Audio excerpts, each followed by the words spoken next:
부동산 중개법인 사무실의 공기는 유난히도 차갑고 무거웠어요. 정희는 멍한 눈으로 모니터만 바라보고 있었죠.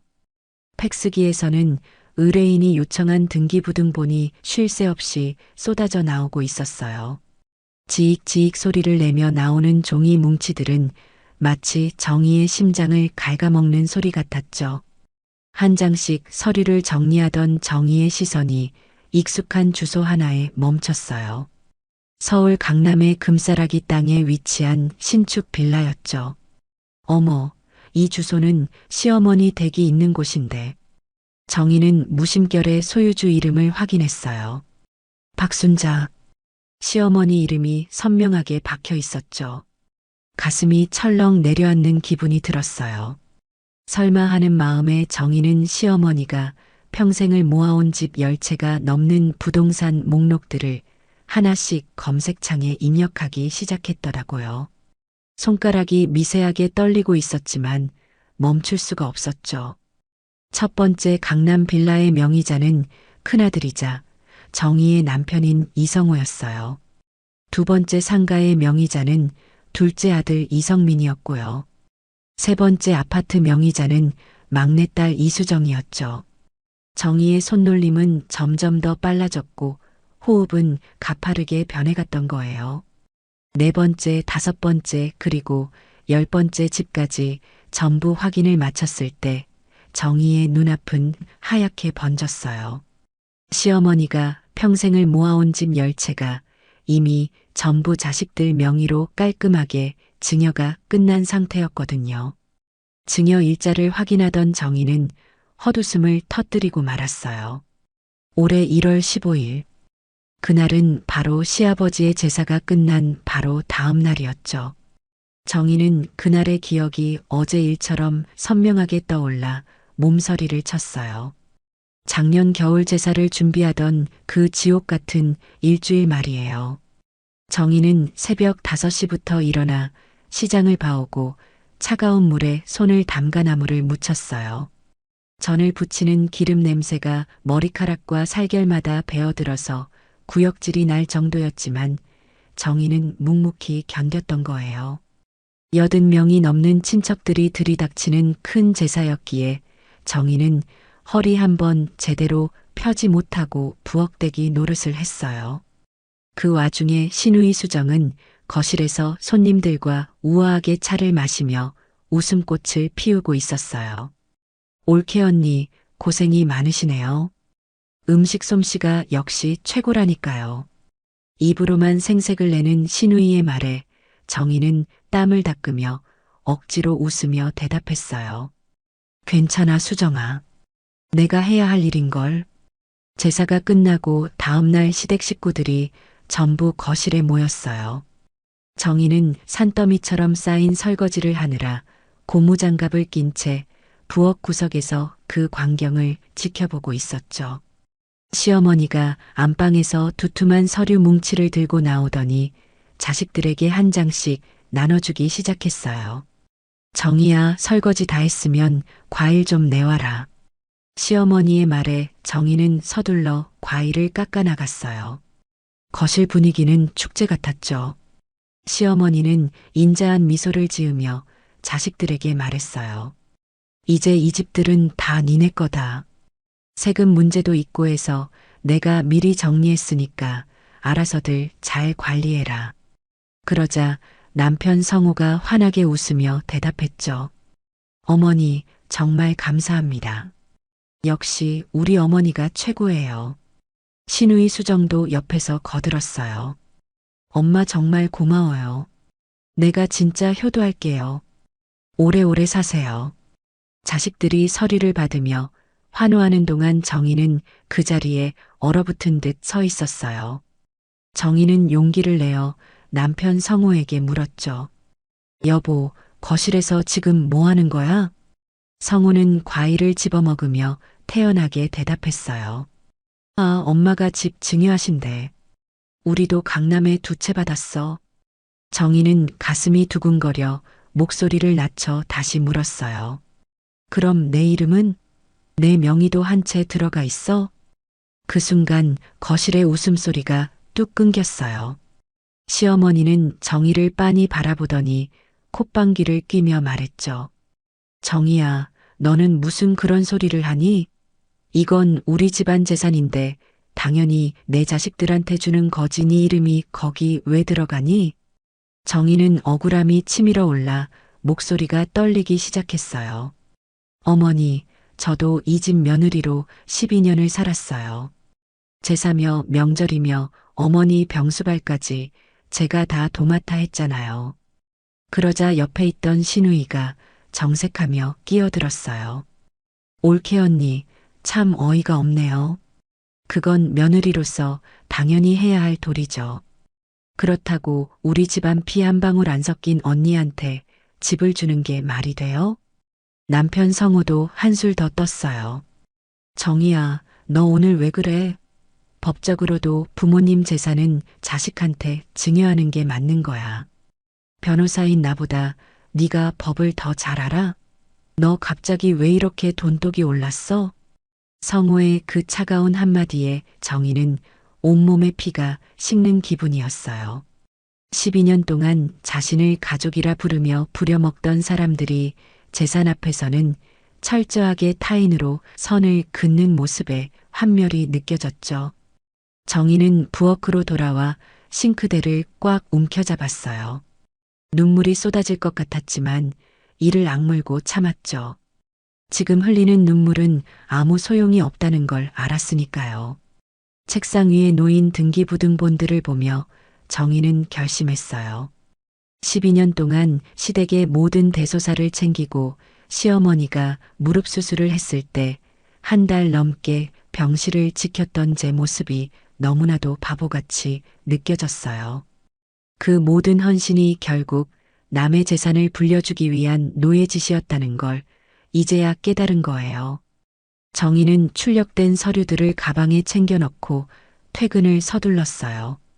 집에 도착했을 때 남편 성호는 거실 소파에 앉아 증여받은 집들의 시세를 확인하며 콧노래를 부르고 있었어요. 왔어? 오늘 저녁은 뭐야? 나 배고픈데 빨리 찌개 좀 끓여봐. 정희는 대답 대신 가방에서 서류 뭉치를 꺼내 성호 앞 테이블에 탁 던졌어요. 이게 뭐야? 성호가 당황하며 묻자 정희는 서늘한 눈빛으로 대답했죠. 당신네 집 등기부등본이야. 10채 전부 다. 성호의 얼굴이 순식간에 흑빛으로 변했어요. 아니, 네가 이걸 왜 떼어봐? 정희는 비웃으며 말했죠. 내 이름 찾아보려고 떼어봤지. 그런데 눈을 씻고 찾아봐도 없더라. 12년 동안 며느리 노릇할 때는 가족이라더니 재산 나눌 때는 왜 나만 쏙 빼놓았니? 성호는 적반하장으로 소리를 지르기 시작했어요. 너 정말 실망이다. 우리 엄마가 피땀 흘려 모은 재산을 네가 왜 탐내? 네가 우리 집 자식이야? 너는 그냥 며느리일 뿐이야. 착각하지 마. 정희는 차분하게 말을 이어갔어요. 그래, 나는 니네 집 자식이 아니지. 그런데 왜 제사 음식은 내가 다 해야 하니? 왜 니네 엄마 병원 수발은 내가 다 들어야 해? 자식들이 재산 다 가졌으면 자식들이 해야지 안 그래? 성호는 어이가 없다는 듯 헛웃음을 쳤어요. 네가 지금 반항하는 거야? 네가 감히 나한테? 정희는 짐을 싸기 시작하며 대답했죠. 아니, 반항이 아니라 독립이야. 안방으로 들어간 정희는 그동안 모아두었던 비밀 폴더를 열었어요. 시어머니 병원비 영수증부터 제사 비용 지출 내역, 시댁 식구들의 무리한 요구가 담긴 문자 메시지까지 하나도 빠짐없이 정리된 자료들이었죠. 성우가 문을 쾅쾅 두드리며 소리쳤어요. 야, 김정희, 너 당장 안 나와? 어디서 버릇없이 문을 잠그고 난리야. 정희는 눈 하나 깜짝하지 않았어요. 재산을 가진 자들이 그 책임도 져야 한다는 것을 정희는 뼈저리게 가르쳐 줄 생각이었거든요. 이제부터 시작될 진짜 전쟁에서 정희는 더 이상 착한 며느리가 아니었으니까요. 정희는 차가운 시선으로 거실 소파에 앉아 있는 남편 성우를 내려다보았어요. 손에는 남편의 서재에서 찾아낸 USB가 꽉 쥐어져 있었죠. 정희의 목소리는 평소와 달리 낮고 서늘하게 거실 공기를 갈랐어요. 당신이 그 증여 서류들 처음부터 끝까지 직접 검토하고 설계했다는 거 나 이제 다 알았어. 당신이 어떻게 나한테 이럴 수가 있어? 성우는 보던 신문을 거칠게 접으며 인상을 찌푸렸어요. 미안해하기는커녕 오히려 귀찮다는 듯 안경을 고쳤으며 정희를 빤히 쳐다보더라고요. 정희야, 제발 감정적으로 좀 굴지 마. 내가 몇 번을 말해? 법적으로 보자고, 법적으로. 부모가 자기 재산을 자식한테 주겠다는데 며느리인 네가 왜 이렇게 사사건건 시비야? 정희는 기가 막혀 헛웃음이 나왔어요. 12년을 한 이불 덮고 산 남편이, 그것도 변호사라는 사람이 내뱉는 말이 고작 법 타령이라니 믿을 수가 없었거든요. 정희는 테이블에 바짝 다가앉으며 다시 물었어요. 법적으로? 그래, 법적으로는 문제가 없겠지. 그런데 당신이랑 어머니, 그리고 당신 형제들, 나를 12년 동안 머슴처럼 부려먹으면서 뒤로는 이런 모의를 했다는 게 사람으로서 할 짓이니? 내 이름이 단 한 줄이라도 들어가는 게 그렇게 아까웠어? 그러자 성우는 아주 당당하게 신문을 테이블에 내려놓으며 훈계하듯 말했어요. 민법 제1000조에 따르면 증여는 당사자 간의 합의로 성격이 결정되는 거야. 증여자인 어머니가 수증자인 우리 삼남매에게 주겠다고 결정한 순간 법적인 효력은 완벽하게 발생한 거다고. 증여세 신고도 내 손으로 깔끔하게 끝냈고 등기까지 다 넘어갔는데 이제 와서 네가 뭘 어쩌겠다는 거야? 정희는 가슴이 찢어지는 것 같았어요. 완벽하게 처리했다는 그 말이 정희의 가슴에 비수가 되어 꽂혔죠. 정희가 목소리를 높여 물었어요. 완벽하게? 내가 빠진 게 당신 눈에는 완벽한 거야? 내가 이 집안 며느리로 들어와서 당신 고시 공부 뒷바라지하고 시어머니 무릎 수술하셨을 때 대소변 받아내며 병실 지킨 건 법에 안 나오니? 그건 무슨 법으로 보상받아야 해? 성우는 한숨을 깊게 내쉬더니 아주 잔인한 말을 내뱉었어요. 정희야, 이해를 좀 해봐. 어머니 입장에서는 자식들한테 재산을 온전히 물려주고 싶었던 거야. 며느리인 네 명의로 재산이 들어가면 나중에 혹시라도 우리가 이혼하게 될 때 재산 분할 대상이 되잖아. 어머니는 그런 리스크를 원치 않으셨던 거라고. 이혼이라는 단어가 남편의 입에서 너무나 쉽게 흘러나오는 걸 들으며 정희는 정신이 번쩍 들었어요. 아, 이 사람들은 나를 가족이 아니라 언제든 갈아치울 수 있는 소모품으로 생각했구나 하는 확신이 들었죠. 정희는 비릿한 미소를 지으며 되물었어요. 리스크? 내가 당신네 집안 리스크였니? 12년 동안 군소리 없이 제사 지내고 시댁 식구들 비위 맞춘 게 리스크였냐고. 성우는 시계를 보며 자리에서 일어나더니 아주 차갑게 대꾸했어요. 그건 며느리로서 당연히 해야 할 도리인 거지. 그걸 재산이랑 연결하는 네가 이상한 거야. 나 이제 사무실 가봐야 하니까 그만 좀 해. 퇴근하고 와서 얘기하자고. 성우가 현관문을 쾅 닫고 나가는 소리가 들리자 정희는 바닥에 주저앉아 주먹을 불끈 쥐었어요. 법적으로 문제가 없다고 장담하는 남편의 오만한 태도를 보며 정희는 결심했죠.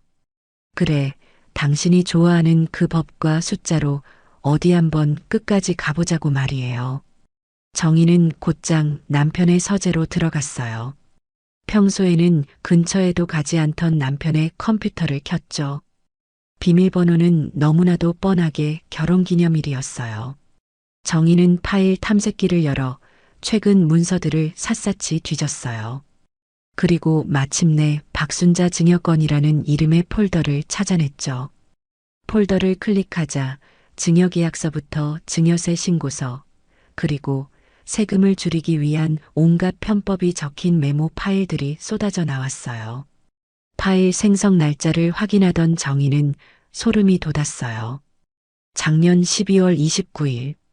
그날은 정희가 시아버지 제사 음식을 준비하느라 새벽부터 시장을 종종 걸음으로 누비던 날이었거든요. 정희가 부엌에서 기름 냄새 맡으며 전을 부치고 있을 때 남편은 서재에서 며느리를 철저히 배제한 증여 서류를 작성하고 있었던 거예요. 메모 파일에는 더 충격적인 내용이 적혀 있었죠. 며느리 제외, 어머니 강력 요청 반영 및 재산 분할 리스크 최소화 전략이라는 문구가 선명하게 박혀 있었어요. 정희는 떨리는 손으로 모든 파일을 USB에 복사했어요. 그리고 공인중개사로 일하며 쌓아온 지식을 총동원해 서류들을 분석하기 시작했죠. 그런데 서류를 검토하던 정희의 눈이 날카롭게 빛났어요. 시어머니가 증여한 건물의 시가평가가 터무니없이 낮게 잡혀 있었던 거예요. 증여세를 줄이기 위해 주변 시세보다 훨씬 낮은 금액으로 신고한 정황이 확실했죠. 법적으로 문제가 없어? 당신 세금 줄이려고 이딴 식으로 장난을 쳤니? 정희는 계산기를 두드리며 실제 시가와 신고 금액의 차액을 계산했어요. 그 차액만 해도 수억 원에 달했죠. 이건 나중에 세무조사라도 나오면 큰 문제가 될 수 있는 사안이었어요. 정희는 노트에 조목조목 증거들을 정리하기 시작했죠.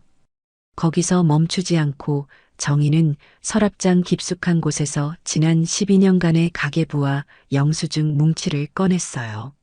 시어머니가 병원에 입원할 때마다 남편은 바쁘다는 핑계로, 시동생은 돈이 없다는 핑계로 외면했기에 모든 병원비와 약값은 정희의 통장에서 나갔거든요. 정희는 엑셀 프로그램을 켜서 날짜별로 지출 내역을 입력했어요. 병원비만 2,500만 원, 매년 2번씩 치른 큰 제사와 명절 비용이 1,200만 원, 그리고 시댁 식구들 생일이며 대소사에 들어간 현금까지 합치니 4천만 원이 훌쩍 넘는 금액이 나왔어요. 12년 동안 정희가 시댁에 쏟아부은 피 같은 돈이었죠. 정희는 그 모든 영수증을 하나하나 사진으로 찍어 스캔했어요.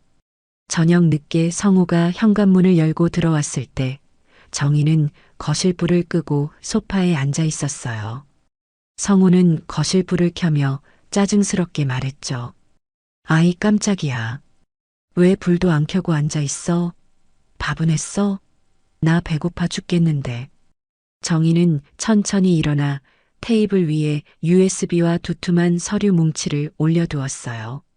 성우가 의아한 표정으로 이게 뭐냐고 묻자 정희는 아주 담담하게 대답했죠. 당신 컴퓨터에서 복사한 증여 서류들이야. 당신이 제사 전날 나 몰래 작성한 그 완벽한 서류들 말이야. 메모장에 적힌 며느리 제외라는 글자 아주 인상적이더라. 성우의 얼굴이 순식간에 흑빛으로 변하며 당황하기 시작했어요. 너 남의 컴퓨터를 함부로 뒤지는 게 얼마나 심각한 범죄인지 알아? 당장 그거 내놔. 성우가 USB를 뺏으려 달려들었지만 정희는 차갑게 가로막으며 말을 이어갔어요. 범죄? 그럼 당신이 세금 줄이려고 시가평가 낮춰서 허위 신고한 건 범죄 아니니?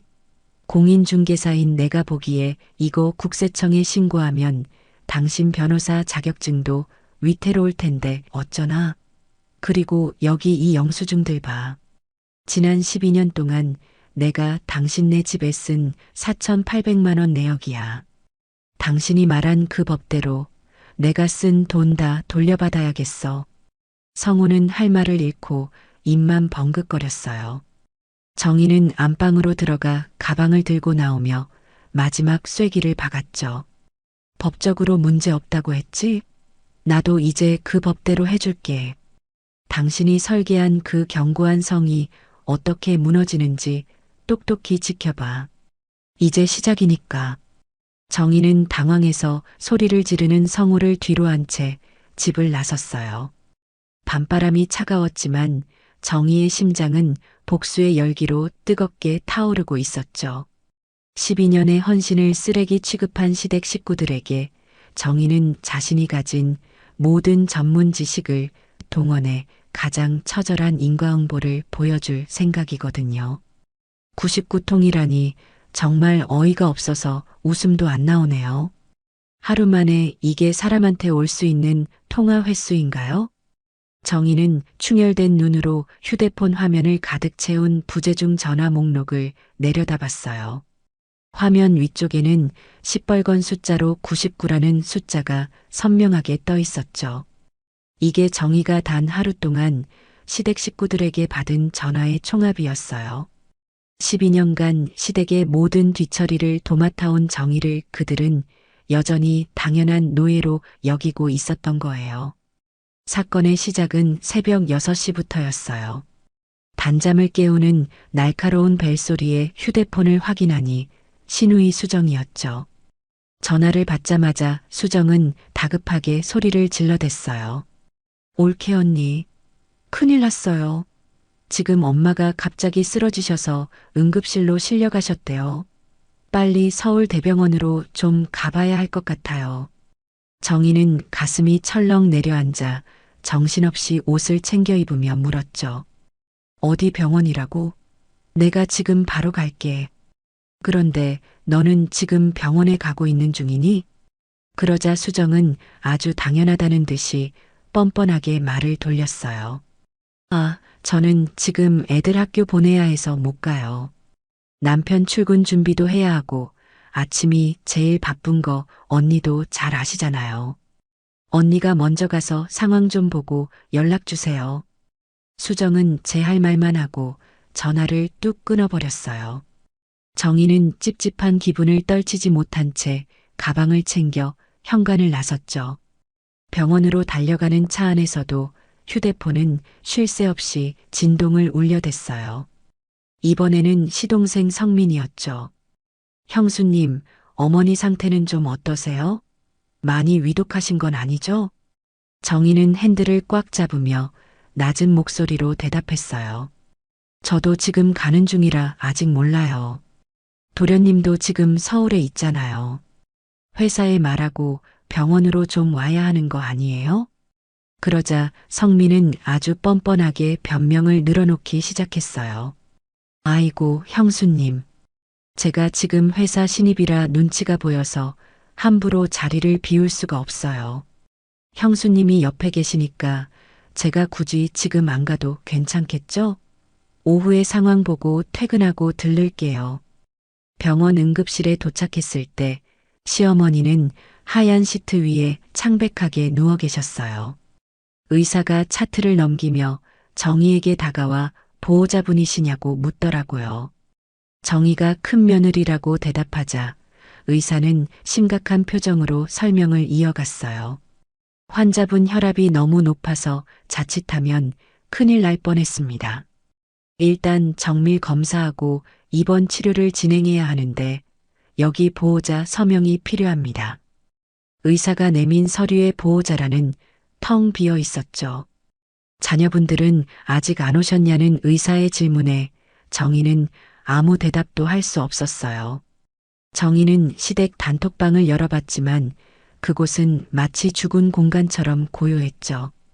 단 한 명도 어머니의 상태를 묻거나 자기가 가겠다는 말을 하지 않았어요.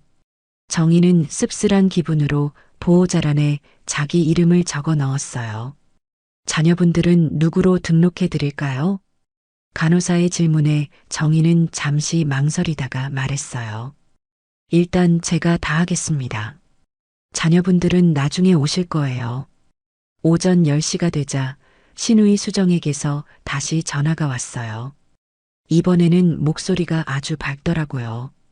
올케 언니, 엄마 입원 수속은 다 하셨죠? 저 지금 미용실이에요. 한 달 전부터 예약해 둔 거라 취소하면 위약금이 어마어마하거든요.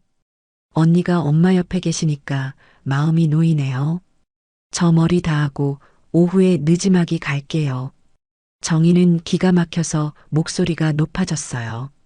수정아, 지금 내 엄마가 병원에 입원 중인데 미용실이 문제니?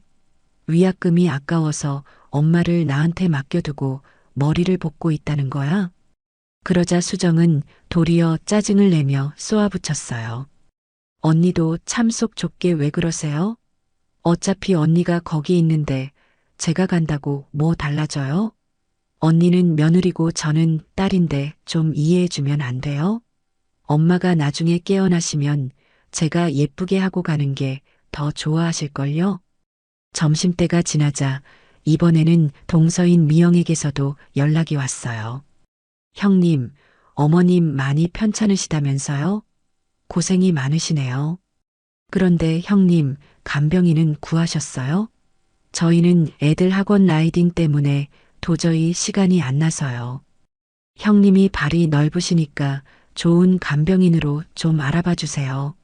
비용은 나중에 형님이 결제하시면 저희가 정산할게요. 미영은 돈 얘기도 아주 가볍게 내뱉고는 전화를 끊어버렸죠. 오후 3시가 되자 드디어 남편 성호에게서 전화가 왔어요. 정희야, 엄마 입원실은 어디야? 나 오늘 중요한 재판이 있어서 도저히 못 갈 것 같아. 변호사가 의뢰인 약속을 어떻게 어기니? 너 오늘 저녁까지는 병원에 있을 거지? 성호의 목소리에는 미안함이라고는 눈곱만큼도 없었어요. 정희는 입술을 깨물며 물었죠. 당신 어머니잖아. 자식인 당신이 와서 보호자 노릇을 해야 하는 거 아니야? 왜 나만 여기서 이러고 있어야 해? 성호는 도리어 큰 소리를 치며 정희를 몰아세웠어요. 너 정말 오늘 왜 이래? 내가 놀러 가니? 일하러 가잖아. 며느리가 시어머니 아플 때 옆에 있는 게 그렇게 억울해? 너 요즘 정말 이상하다. 밤 10시가 되자 병실에는 차가운 어둠이 내려앉았어요. 간호사가 들어와 보호자분 내일 검사 일정 확인하시라고 서류를 건네주었죠. 그러면서 자녀분들은 도대체 언제 오시는 거냐고 입원비 결제도 오늘까지는 해야 한다고 덧붙였어요. 정희는 한숨을 쉬며 지갑에서 카드를 꺼냈죠. 제가 결제할게요. 보호자 서명도 제가 다 했습니다. 정희는 잠시 눈을 붙이려고 로비 의자에 앉아 휴대폰을 켰어요. 통화 기록은 여전히 99통으로 가득 차 있었죠. 성호 15통, 수정 40통, 성민 20통, 미영 24통. 이 많은 전화 중에서 정말 엄마의 안부를 진심으로 걱정하는 말은 한마디도 없었어요. 그저 자기들의 바쁜 일상에 지장이 갈까봐 혹은 병원비를 내야 할까봐 정희에게 책임을 떠넘기기 위한 확인 전화뿐이었죠. 새벽 1시에 다시 진동이 울렸어요. 수정이었죠. 올케 언니, 엄마 지금 주무세요? 무섭다고는 안 하시고요. 저 오늘 머리가 너무 잘 나와서 기분이 좋네요. 내일 아침에 갈 때 엄마가 좋아하시는 빵 좀 사갈까요? 정희는 전화를 받지 않고 화면을 엎어놓았어요. 더 이상 저들의 가식적인 목소리를 듣고 싶지 않았거든요. 정희는 가방에서 노트북을 꺼내 조용히 엑셀 파일을 열었죠. 오늘 결제한 입원비 영수증을 사진 찍어 업로드하고 날짜와 금액을 꼼꼼하게 적어 넣었어요. 이어지는 작업은 통화 기록 캡처였죠. 책임은 나한테 다 떠넘기면서 재산 나눌 때는 가족 아니라고 빼놓으셨죠? 어디 끝까지 한번 해보세요. 당신들이 나한테 한 짓들 하나하나 숫자로 돌려줄 테니까. 정희는 차가운 미소를 지으며 파일을 저장했어요. 12년 동안 시댁의 노예로 살며 호구 노릇을 했던 김정희는 이제 없었어요. 정희는 시댁 식구들이 쏟아낸 방광과 직무유기의 기록들을 하나하나 복수의 칼날로 갈고 있었죠. 재산을 챙긴 자들이 그 책임도 져야 한다는 상식을 정희는 가장 잔인하고 법적인 방법으로 가르쳐줄 준비를 마쳤던 거예요. 간병인? 지금 제정신으로 하는 소리니?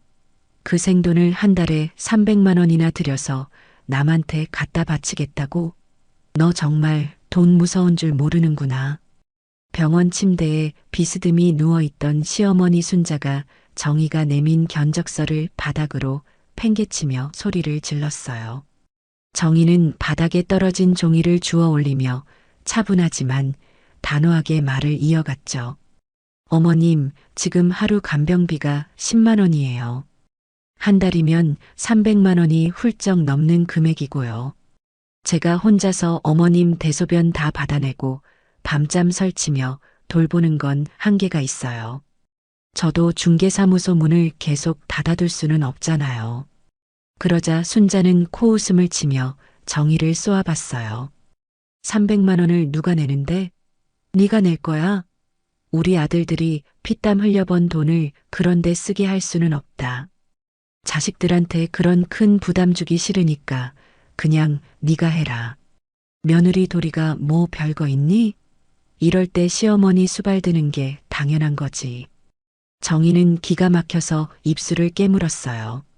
어머님, 저도 제 일이 있고 제 수입이 있어요. 제가 여기 붙어 있는 동안 날아가는 계약건들이 한두 개가 아니라고요. 항변했지만 순자는 들은 척도 하지 않았죠. 일이 뭐가 그리 중요하다고 난리니? 집안 어른이 아프면 만사 제쳐두고 달려오는 게 순서지. 네가 옆에 있으면 세심하게 잘 챙겨줄 텐데 왜 자꾸 남한테 맡기려고 해? 너 설마 이 시어머니 병수발 드는 게 귀찮아서 그러는 거니? 순자는 짜증스럽게 이불을 걷어차며 벽 쪽으로 몸을 돌려버렸어요. 정희는 타들어가는 가슴을 진정시키며 복도 벤치에 앉아 남편에게 전화를 걸었죠. 여보, 어머님이 간병인 절대 안 쓰시겠대. 나보고 다 하라고 하시는데 나 정말 힘들어서 그래. 당신이 형제들이랑 상의해서 설득 좀 해봐. 그러자 성우는 귀찮다는 듯 한숨을 내쉬며 대답하더라고요. 정희야, 엄마 성격 알잖아. 한번 고집 피우면 끝이 없는 거. 엄마가 너를 그만큼 믿고 의지하신다는 뜻인데 좀 좋게 생각하면 안 돼? 우리 형제들도 지금 다들 바쁘고 정신없어. 네가 며칠만 좀 고생해줘. 성우는 대수롭지 않게 말을 내뱉고는 재판 준비해야 한다며 전화를 끊어버렸어요. 정희는 눈물이 핑 돌았지만 이를 악물고 참았죠. 그날 밤부터 정희는 딱딱한 보호자 의자에 앉아 뜬 눈으로 밤을 지새워야 했어요. 새벽 3시면 어김없이 순자가 정희를 흔들어 깨웠거든요. 정희야, 목마르다. 물 좀 가져와라. 그리고 여기 허리 좀 주물러봐. 침대가 딱딱해서 잠이 안 오네. 정희는 비틀거리며 일어나 물컵을 대령하고 순자의 다리와 허리를 주물렀어요.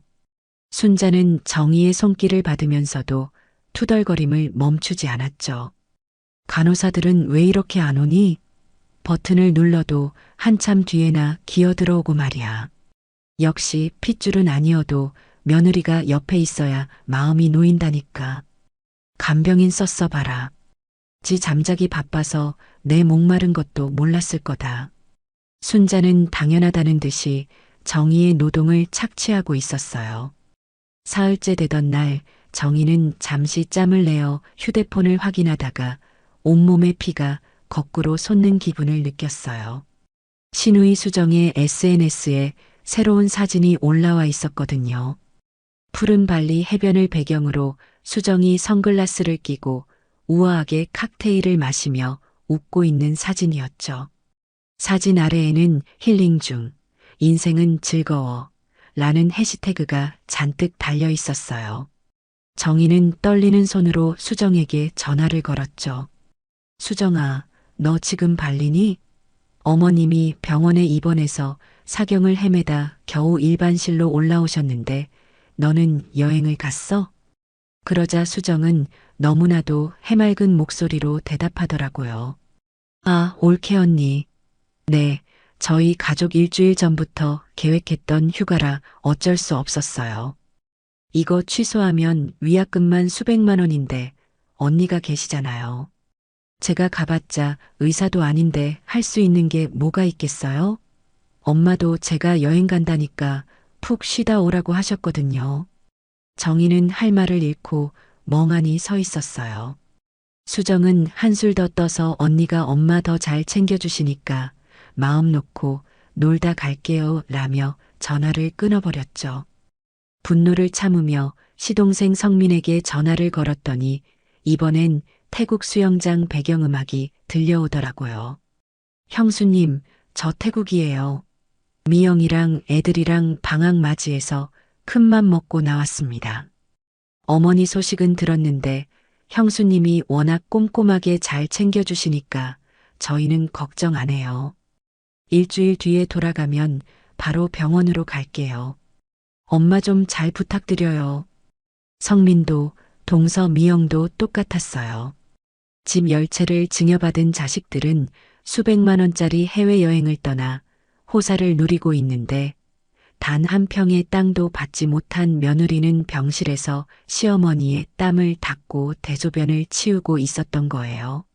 정희는 쓴웃음을 지으며 조용히 병실 의자에 앉아 노트를 꺼냈어요. 그리고 펜을 들어 아주 정밀하게 기록하기 시작했죠. 2월 3일 오후 6시부터 다음 날 오전 8시까지 야간 간병 14시간 수행, 환자 기저귀 교체 3회, 물수발 5회, 신체 마사지 2회. 정희는 간병인 시급을 시세보다 높게 책정해서 일일이 금액으로 환산했어요.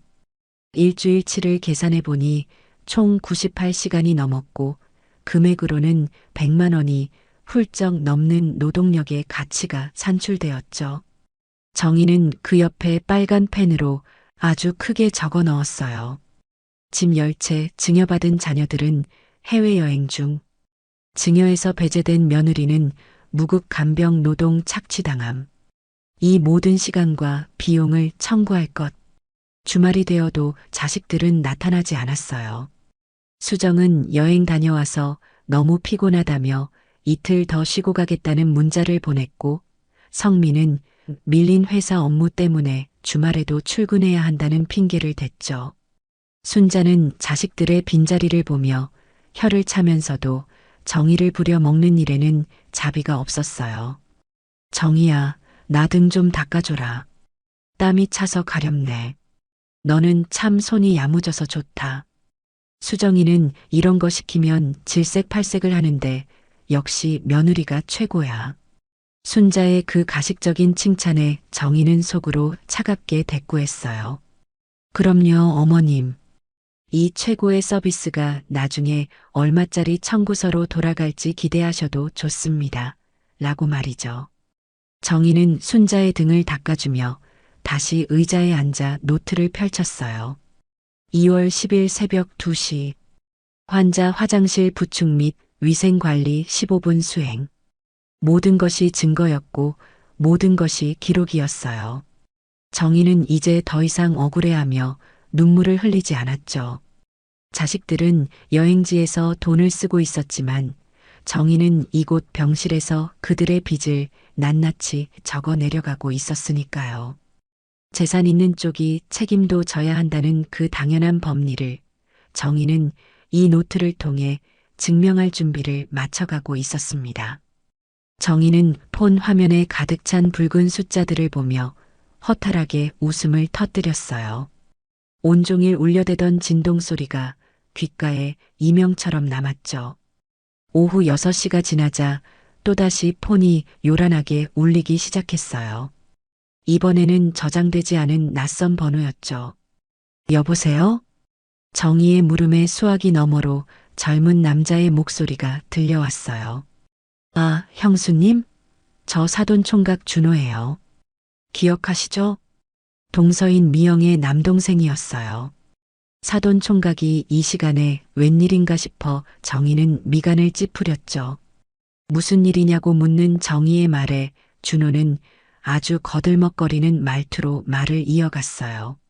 다름이 아니라 저희 누나가 요즘 시어머니 간병 문제 때문에 스트레스를 너무 많이 받아서요. 형수님이 큰 며느리신데 좀 더 적극적으로 도와주셔야 하는 거 아닌가 해서 전화드렸습니다. 정희는 어이가 없어서 헛웃음이 나왔어요. 병원에 단 한 번도 얼굴을 비추지 않은 미영이 무슨 스트레스를 받았다는 건지 도무지 이해할 수가 없었거든요. 준호 씨, 미영 씨는 어머니 입원하시고 여기 한 번도 안 왔는데 무슨 스트레스를 받았다는 거예요? 실제로 몸으로 때우며 간병하는 건 나인데 마음으로 힘들다는 게 지금 말이 된다고 생각하세요? 그러자 준호는 당황한 듯 헛기침을 하더니 마치 훈계하듯 말을 내뱉었죠. 형수님, 그래도 큰 며느리잖아요. 아래 식구들은 원래 윗사람 하는 거 보고 배우는 법입니다. 누나가 직접 못 가서 미안해하는 마음을 좀 헤아려 주셔야죠. 형수님이 그렇게 딱딱하게 나오시면 누나가 마음 편히 쉬겠어요? 정희는 운전대를 꽉 잡으며 차갑게 대꾸했어요. 준호 씨, 제가 큰 며느리라는 게 시댁 식구들의 무국 간병인이라는 뜻은 아니거든요. 사돈 총각이 남의 집 집안일에 감 놓아라, 배 놓아라 할 문제는 아닌 것 같은데요. 에이, 형수님도 참. 가족끼리 왜 그렇게 계산적으로 구세요? 시어머니 간병은 당연히 며느리가, 그것도 큰 며느리가 도맡아 하는 게 한국 정서 아닙니까? 준호의 그 당연하다는 듯한 태도에 정희는 잠시 침묵을 지키다 낮게 의조렸어요. 준호 씨, 아무래도 전화를 잘못 거신 것 같은데요. 준호가 무슨 소리냐며 당황해하자 정희는 담담하게 못을 박았죠. 저한테 이래라 저래라 지시할 권한이 준호 씨한테는 없거든요. 번호 확인 다시 하시고 다시는 이런 일로 연락하지 마세요. 끊을게요. 정희는 대답도 듣지 않고 전화를 종료해버렸어요. 하지만 3분도 채 지나지 않아 이번에는 동서 미영에게서 불같이 화를 내는 전화가 걸려왔죠. 형님, 지금 제 동생한테 뭐라고 하신 거예요? 잘못 걸었다니요? 동생이 형님 걱정돼서 선의로 전화한 건데 사람 무안하게 너무 하시는 거 아니에요? 미영의 날카로운 목소리에 정희는 차갑게 맞받아쳤어요. 걱정? 한 번도 안 온 사람이 무슨 걱정을 해? 내가 2주일째 병실에서 썩고 있을 때 당신들은 해외여행 다녀오고 쇼핑하러 다녔잖아. 이제 와서 동생 시켜서 나한테 간병 더 잘하라고 압박 주는 게 선이라고 생각하니? 그러자 미영은 짜증 섞인 목소리로 자기 합리화를 시작하더라고요. 저도 가고 싶은데 애들이 어려서 못 가는 거 형님도 아시잖아요. 형님이 큰 며느리로서 중심을 잡아주셔야지. 이렇게 계산적으로 시간 따지고 돈 따지시면 저희 입장이 뭐가 돼요? 형님이 계신데 왜 생돈 들여서 간병인을 써요? 그게 말이 되냐고요. 동서, 시간은 금이고 내 시간은 똥이니? 내 수입, 내 건강은 아무것도 아니냐고. 정희는 더 듣지도 않고 전화를 끊어버렸어요. 그리고 10분 뒤 시댁 가족 단톡방에 미영의 메시지가 올라왔죠. 큰형님이 요즘 너무 예민해서 대화가 안 통한다. 다들 조심해라 라는 내용이었어요. 뒤이어 시누이 수정과 시동생 성민이 형수님이 원래 좀 기복이 심하다며 맞장구를 치고 있더라고요. 정희는 그 추악한 대화들을 가만히 지켜보다가 폭탄을 던지듯 메시지를 입력했어요. 예민한 게 아니라 정확하게 말씀드리는 겁니다. 저는 여러분의 무급 간병인이 아닙니다. 2주일 동안 98시간 간병했으니 간병인 시급으로 계산한 98만 원을 증여받으신 분들이 정확히 나눠서 이번 주까지 입금하세요. 순식간에 단톡방의 숫자 1이 사라졌지만 아무도 답장을 하지 않았어요. 정희는 마지막 쐐기를 박았죠. 내일부터는 병원에 못 옵니다. 저도 제 생업이 있고 제 삶이 있어요. 간병인을 구하시든 자식들이 직접 오시든 알아서들 하세요. 이상입니다. 메시지를 전송한 정희는 미련 없이 폰을 꺼버렸어요. 병실 의자에 앉아 눈을 감고 있으니 1시간 뒤 남편 성우가 헐떡거리며 병실로 들이닥쳤죠. 성우는 단톡방 내용을 봤는지 얼굴이 시뻘겋게 달아올라 있었어요. 정희야, 너 미쳤어? 단톡방에 그런 소리를 왜 올려? 가족끼리 돈 얘기를 왜 하냐고 치사하게. 정희는 눈도 뜨지 않은 채 조용히 대답했어요. 가족이라서 일방적인 희생만 강요하는 거라면 나 그런 가족 필요 없어. 나도 가족이면 최소한의 존중은 받아야지. 당신들한테 나는 그냥 공짜로 부려먹는 인력 그 이상도 이하도 아니잖아. 성우는 기가 막힌다는 듯 뒷목을 잡으며 소리를 질렀어요. 너 정말 오늘 진짜 이상해. 집안 망신 다 시킬 거야? 당장 사과하고 내일도 병원 지켜.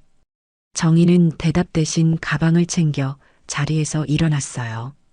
침대에 누워 상황을 지켜보던 시어머니 순자가 싸늘한 눈으로 정희를 타박했죠. 정희야, 어른들 앞에서 그게 무슨 말버릇이니? 며느리가 선을 지킨다니 며느리한테 무슨 선이 있다고 그래. 정희는 문손잡이를 잡은 채 시어머니를 똑바로 응시하며 말했어요. 있습니다, 어머님. 며느리도 감정이 있는 사람이고 지켜야 할 자존감이 있거든요. 자식들한테 재산 다 주셨으니 이제 그 자식들한테 수발 받으세요. 저는 이제 제 선 밖으로 나갑니다. 정희는 병실을 나와 뒤도 돌아보지 않고 걸어갔어요. 등 뒤에서 성우가 야, 김정희 하고 소리치는 소리가 들렸지만 아무 상관없었죠. 가방 속 노트를 꺼낸 정희는 오늘 날짜 옆에 꾹꾹 눌렀었어요. 2월 15일. 파업 시작. 이제 착한 며느리라는 가면은 완전히 벗어던졌어요. 정희는 어둠이 내려앉은 병원 복도를 지나며 작게 미소 지었죠. 재산을 독식한 자들이 그 무거운 책임을 어떻게 감당해 나갈지 이제부터 펼쳐질 지옥을 구경할 일만 남았으니까요. 짐 열차에서 나오는 월세 수익만 한 달에 700만 원, 1년이면 8,400, 12년이면 10억이 넘는 돈인데 그 돈 다 어디로 갔을까? 정희는 차가운 눈빛으로 엑셀 파일을 프린트하며 나지막이 중얼거렸어요. 프린터가 규칙적인 소리를 내며 종이를 한 장씩 뱉어낼 때마다 정희의 결심은 더욱 단단해졌죠.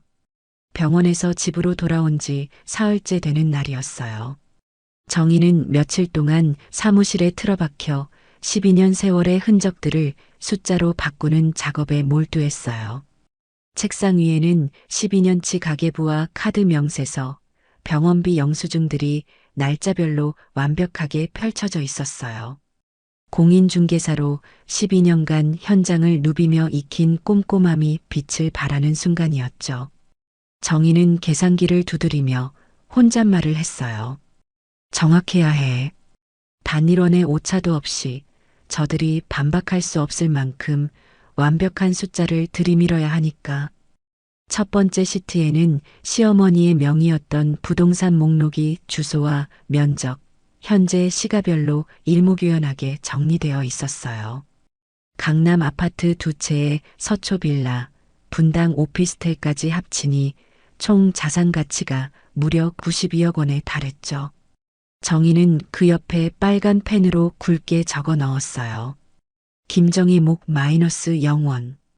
이어지는 두 번째 장에는 증여 내역이 상세히 기록되어 있었어요.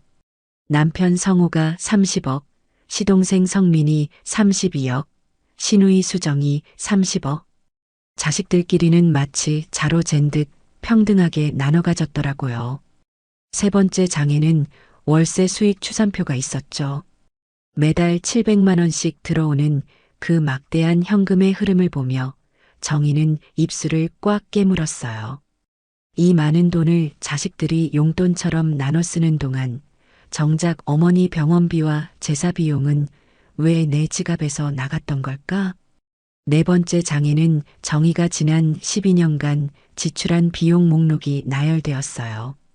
병원비 2,500만 원, 제사 비용 1,200만 원, 명절 지출 600만 원, 그리고 최근에 간병 노동을 금액으로 환산한 200만 원까지 합계 4,500만 원이라는 숫자가 선명하게 찍혔죠. 마지막 5번째 장은 가장 잔인한 비교표였어요. 재산 증여 비율과 실제 부양 책임 비율을 나란히 놓았거든요.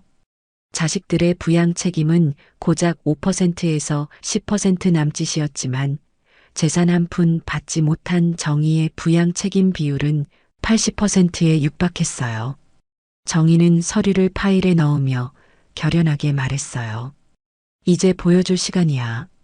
당신들이 그렇게 좋아하는 법과 숫자가 얼마나 무서운지 말이야. 저녁 무렵 집에 도착하자 남편은 거실 소파에 누워 태연하게 TV를 보고 있었어요. 정희를 보더니 저녁 메뉴를 묻는 성호에게 정희는 대답 대신 파일을 테이블 위로 탁 던졌죠. 이게 뭐야? 부동산 목록? 당신 이걸 왜 떼어본 거야? 성호가 당황하며 묻자 정희는 팔짱을 낀 채 차갑게 대꾸했어요. 끝까지 봐. 당신이 변호사로서 제일 좋아할 자료들이니까. 당신네 가족이 12년 동안 나를 어떻게 착취했는지 그 숫자들이 아주 친절하게 설명해 줄 거야. 성호는 서류를 한 장씩 넘길 때마다 안색이 변하기 시작했어요. 자산 92억이라는 숫자에서 미간을 찌푸리더니 정희의 지출 내역과 부양 비율표에 이르러서는 손을 미세하게 떨더라고요. 성호가 고개를 들며 떨리는 목소리로 물었죠. 정희야, 이걸 왜 이렇게까지 한 거야? 우리가 가족인데 이렇게 수치로 따지는 건 좀 너무하지 않아? 정희는 테이블을 짚고 몸을 숙여 성호의 눈을 똑바로 쳐다봤어요. 가족? 재산 나눌 때는 이혼 리스크 운운하며 나를 타인 취급하더니 이제 와서 가족 타령이야? 12년 동안 4,500만 원의 생돈을 쓰고 내 노동력을 갈아 넣었는데 내 대가는 0원이야. 당신 변호사잖아. 이게 공평해 보여? 당신이 법적으로 문제 없다고 했지? 나도 이제 법적으로 갈 거야. 부당이득 반환 청구 소송. 당신도 잘 알지? 성우는 경악한 표정으로 정희를 바라봤어요. 설마 그걸 진짜 하겠다는 거야? 시어머니랑 남편을 상대로 소송을? 왜 안 돼? 정당한 사유 없이 나만 희생해서 당신들이 이득을 받잖아.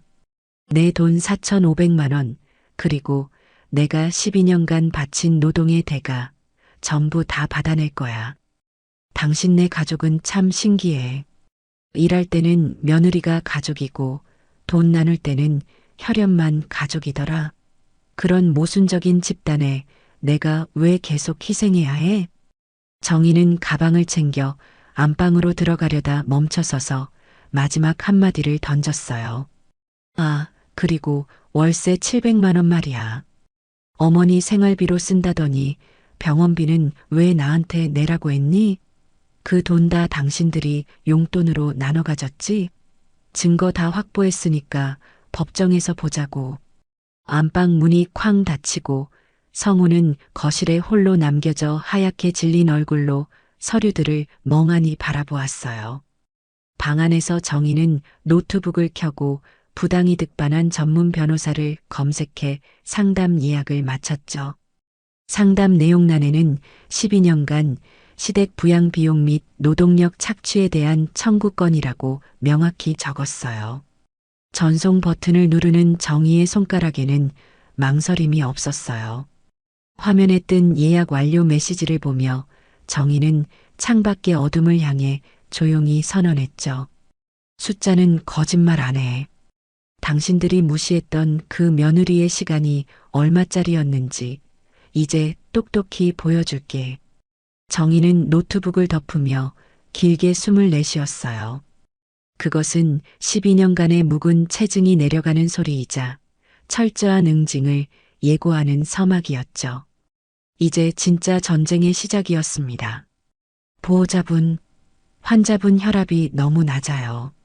지금 상태가 급격히 나빠지고 있으니까 빨리 가족분들한테 연락해서 병원으로 오시라고 하세요. 간호사가 급하게 병실로 뛰어들어오며 소리를 질렀어요.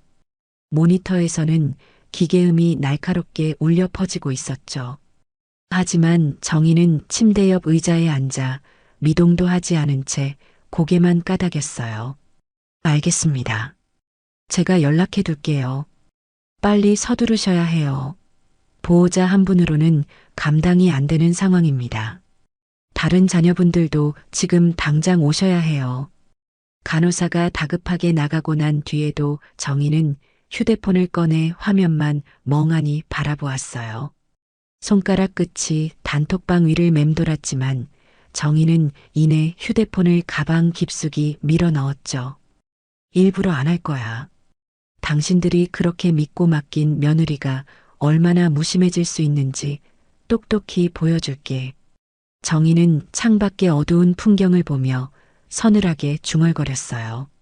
12년 동안 이 집안의 모든 굳은 일을 도맡아 하며 살려달라, 도와달라 애원할 때는 눈 하나 깜짝 안 하던 사람들이었거든요. 이제는 그 대가를 치를 차례였죠. 오전 11시가 되자 순자의 혈압은 80에 50까지 떨어졌어요. 의사가 차트를 들고 뛰어들어와 응급처치를 시작했죠. 의사는 땀을 닦으며 정희에게 다급하게 물었어요. 보호자분, 환자분 상태가 매우 안 좋습니다. 자녀분들은 지금 어디쯤 오고 계십니까? 지금 당장 임종을 준비해야 할 수도 있어요. 네, 다 연락했습니다. 곧 올 거예요. 정희는 눈 하나 깜짝하지 않고 거짓말을 했어요. 사실은 단 한 명에게도 연락하지 않았는데 말이죠. 의사는 정희의 침착한 모습에 안심한 듯 고개를 끄덕이고는 다시 처치실로 나갔어요. 정희는 다시 의자에 앉아 시댁 단톡방을 열어봤어요. 마지막 메시지는 사흘 전 미영이 보낸 형님 요즘 이상하시네요. 라는 조롱 섞인 말뿐이었죠. 정희는 조용히 휴대폰 전원을 꺼버렸어요. 오후가 되어도 병실은 적막하기만 했어요. 남편 성호에게서 전화가 온 건 오후 2시쯤이었죠. 정희는 받지 않았어요. 곧이어 문자가 도착했어요. 정희야, 엄마 상태 어때? 나 오늘 중요한 재판이 있어서 도저히 짬이 안 나네. 별일 없으면 저녁에 들를게. 너 있으니까 마음이 놓인다. 정희는 답장 대신 휴대폰을 무음으로 바꿔버렸어요.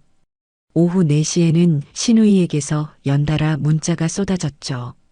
언니 왜 전화 안 받아요? 엄마 괜찮은 거 맞죠? 언니가 계시니까 저는 오늘 백화점 행사 다녀와도 되는 거 맞죠? 정희는 그 가증스러운 물음들을 읽고도 못 본 척 가방 깊숙이 폰을 던져버렸어요. 저녁 6시 간호사가 다시 들어와 난처한 표정으로 정희를 체근했어요. 보호자분, 환자분 상태가 계속 떨어지고 있어요. 자녀분들 정말 안 오시나요? 며느님 혼자 결정하시기엔 너무 심각한 상황이라니까요. 연락은 계속하고 있는데 다들 바쁘신가 봐요.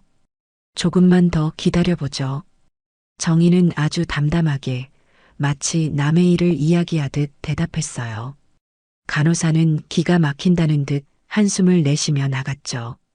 정희는 산소 마스크를 쓴 채 가쁘게 숨을 몰아쉬는 시어머니를 내려다보며 차갑게 속삭였어요.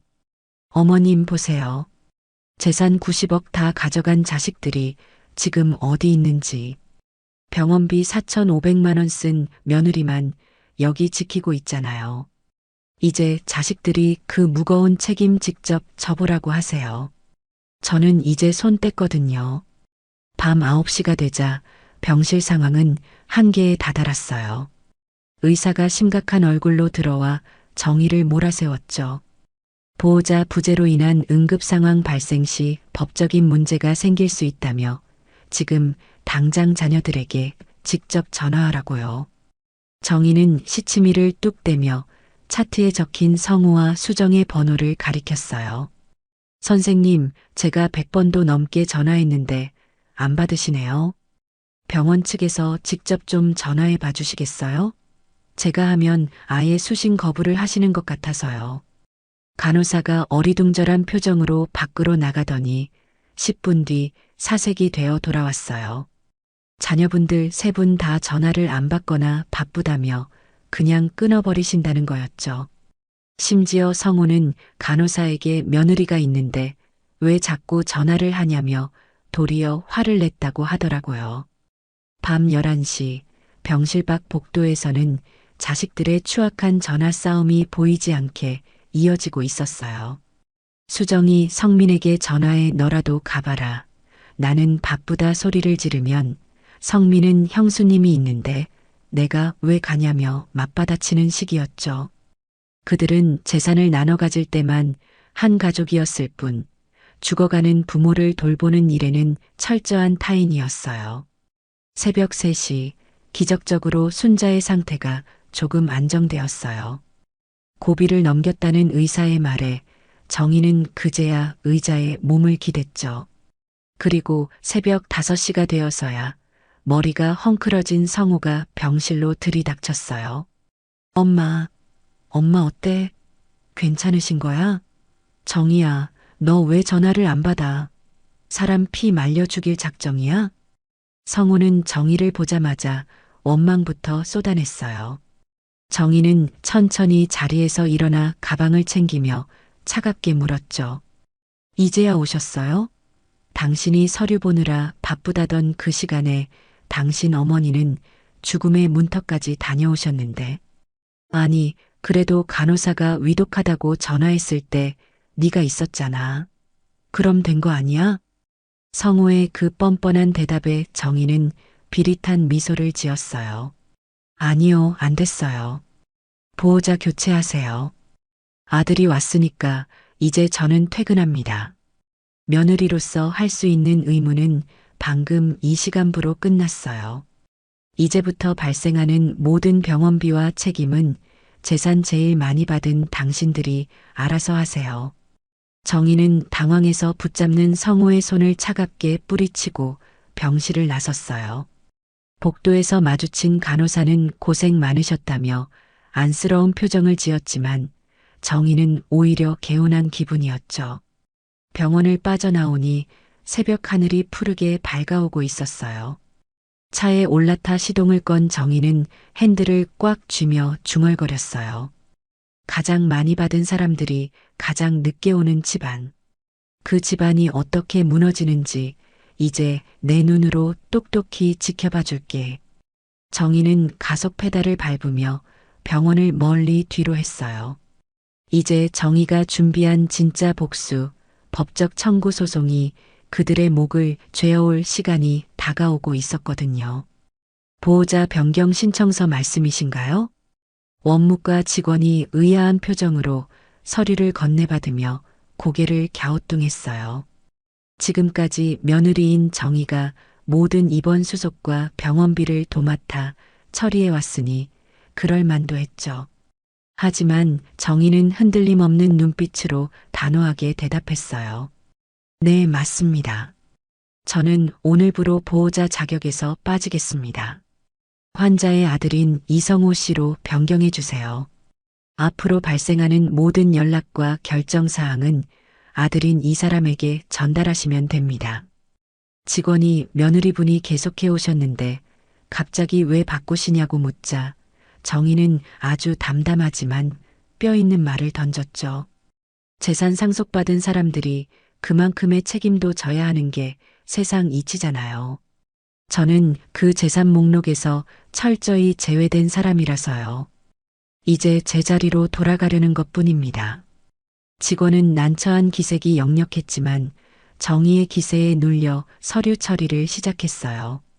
다만 보호자 본인의 서명이 필요하다고 덧붙였죠. 정의는 곧장 병실로 올라가 멍하니 휴대폰만 들여다보고 있던 성우를 데리고 내려왔어요. 성우는 영문도 모른 채 끌려 내려와 서류를 보더니 얼굴이 하얗게 질리고 말았죠. 정희야, 이게 뭐야? 왜 갑자기 보호자를 나로 바꿔? 지금까지 내가 다 해왔잖아. 갑자기가 아니야. 당신 어머니고 당신이 재산 30억 물려받은 아들이잖아. 그럼 당신이 보호자 하는 게 당연한 거 아니니? 나는 이 집안에서 남이라며. 재산 한 푼 안 섞인 남이 왜 남의 집 어른 보호자 노릇을 계속해야 해? 성호는 주위 시선이 신경 쓰이는지 안절부절 못하며 정희를 밖으로 데려가려 했어요. 하지만 정희는 성호의 손을 뿌리치고 펜을 성호 앞에 탁 놓았죠. 서명해. 길게 말 안 할게. 이거 서명하는 순간부터 병원에서 오는 모든 연락은 당신이 받는 거야. 수술 결정이든 간병인이 도망갔든 병원비 결제든 전부 다. 성호는 주저하며 펜을 집어들었지만 책임이라는 단어가 주는 무게감에 손을 바르르 떨었어요. 엄마한테 물어봐야 하는 거 아니냐며 끝까지 도망칠 구멍을 찾았지만 정희는 어차피 결정은 자식들이 하는 거라며 성호를 몰아붙였죠. 결국 성호는 마지못해 서류에 이름을 적어 넣었어요. 집으로 돌아온 정희는 그동안 준비해온 엑셀 파일을 PDF로 변환해 시댁 단톡방에 올렸어요. 12년간 시어머니를 위해 지출한 병원비, 제사비용, 명절 지출, 그리고 노동력으로 환산한 간병비까지 총 4,500만 원의 청구서였죠. 지난 12년간 제가 지출한 비용 내역입니다. 저는 재산 증여를 단일원도 받지 못했기에 앞으로의 모든 부양 책임은 재산을 보유한 자녀분들께서 공평하게 나눠서 지고 가시길 바랍니다. 메시지를 전송하자마자 단톡방은 폭발할 듯이 울려대기 시작했어요. 신우이 수정이 가장 먼저 전화를 걸어와 고래고래 소리를 질렀죠. 올케 언니, 지금 제정신이에요? 단톡방에 이런 치사한 돈 계산서를 왜 올려요? 가족끼리 어떻게 이래요? 가족? 수정아, 너 30억짜리 집 받을 때는 올케 언니한테 물어보기나 했니? 재산은 너희끼리 속닥거려 나누고 고생은 며느리인 나보고 하라는 게 내가 말하는 가족이야? 너 30억 받았으면 그 무게만큼 책임도 30억어치 져야 하는 거야. 그게 싫으면 받은 거 다 뱉어내든가. 정희는 할 말만 하고 전화를 뚝 끊어버렸어요. 뒤이어 시동생 성민의 항해 전화가 왔지만 정희의 대답은 한결같았죠. 재산 받은 만큼 책임져라. 더 이상 나를 공짜 인력으로 부릴 생각 마라. 미영이 보낸 비아냥 섞인 문자들도 정희는 읽자마자 차단해버렸어요. 다음 날부터 정희는 정말로 병원에 가지 않았어요. 사무실 업무에만 집중하며 자신의 삶을 되찾기 시작했죠. 성우는 수시로 문자를 보내며 어머니가 화나셨다. 너를 찾으신다며 정희를 흔들려 했지만 정희는 답장 하나로 상황을 종결시켰어요. 저 보호자 아닙니다. 자식인 당신들이 가서 어머님 화를 풀어드리든 수발을 들든 알아서 하세요. 저는 이제 제 시간의 주인으로 살 겁니다. 일주일 뒤 병원에서는 코미디 같은 상황이 벌어졌어요. 수정과 성민, 성호 세 남매가 모여 서로 누가 밤을 새울지를 두고 복도에서 목소리를 높이고 있었죠. 오빠, 나 내일 애들 등교시켜야 해. 오빠가 오늘 자면 되잖아. 나 내일 중요한 재판 있는 거 몰라. 성민이 내가 오늘 휴가 내고 지켜. 형님, 저도 회사 눈치 보여서 죽을 지경이라고요. 형수님은 도대체 어디 가신 거예요? 세 사람은 서로에게 책임을 떠넘기며 한치의 양보도 없었어요. 침대에 누워 그 꼴을 지켜보던 순자는 배신감과 분노에 몸을 떨었죠. 자식들에게 모든 걸 내주면 죽을 때까지 효도받을 줄 알았는데 막상 닥치고 보니 며느리만도 못한 자식들의 본성이 낱낱이 드러난 거예요. 하지만 순자는 끝까지 정의 탓만하며 자존심을 세웠어요. 저 고약한 며느리가 애들 사이를 다 망쳐놨네. 내가 저걸 어떻게 키워줬는데. 정희는 사무실에서 창밖의 노을을 보며 차 한 잔의 여유를 즐겼어요. 휴대폰에는 변호사 사무실에서 온 상담 확정 문자가 와 있었죠. 정희는 미소 지으며 답장을 보냈어요. 준비 끝났습니다. 내일 뵙겠습니다. 재산은 달콤하게 챙기고 책임은 며느리에게 던졌던 자식들, 그리고 며느리를 소모품으로 여겼던 시어머니. 정희는 이제 그들이 서로를 물어뜯으며 무너져가는 과정을 지켜보기로 했습니다. 내 몫이 없는 재산이라면 그 책임 또한 정의의 것이 아니라는 걸 그들은 이제 뼈저리게 느끼게 될 테니까요. 정의는 이제 정말로 자유로웠습니다.